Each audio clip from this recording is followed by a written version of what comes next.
farm ni Sir Marvin Mantile ng Barangay Kalaanan, Bangabal Neves. Bali, pina-harvest niya na po yung kanyang sibuyas. Ang presyo po na nakuha 33. Bali, humanap po sila ng medyo mas mataas na presyo kasi ang lakad po ngayon sa mga bukid 30 pesos.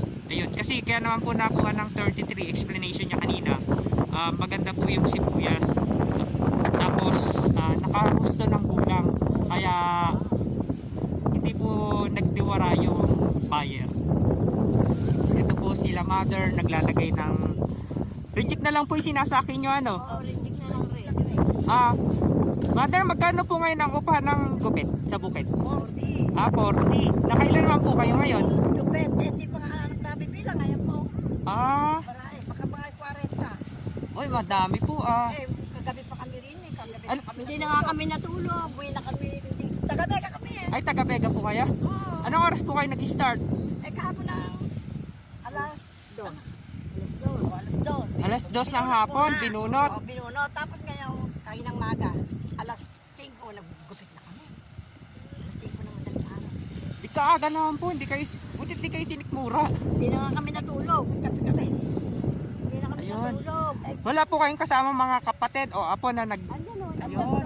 Bali isang ano lang to, isang barangay ang naggupit. O halo-halo. Barangay Bega lang. Ayun. Nag-isama rin ako dyan. Malana. Sa tandyan nyo ho ba, ilan nyo maanin ni Sir Marvin? Hindi natin malaman kung 7 or 8 yan. Ganyan. Wow, kadami. Sa 800, supot.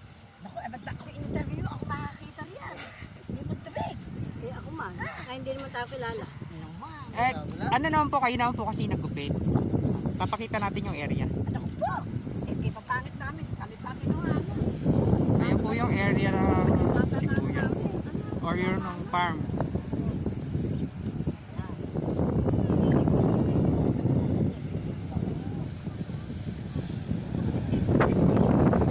Ayan na rin, no? Ayan. Maliit. Mother, ito po red po. Ay ano to, no? Good. Oo, yan. Ito po yung good. Kagaganda nga naman po pala ng good. Oo, nandiyan kilala ko. Ayan, no? Anak kayo. Ito po, reject. Oo. Ang ganda naman po ng reject nyo para ng ano yun. Ayaw nila. Inaalis mo pa niya. Ayan. Galing ka namin. Ganyan po karami yung inani. Nasa estimated po ng mga nagupit. May 800. Nasa 800 daw po. Sabi ko lang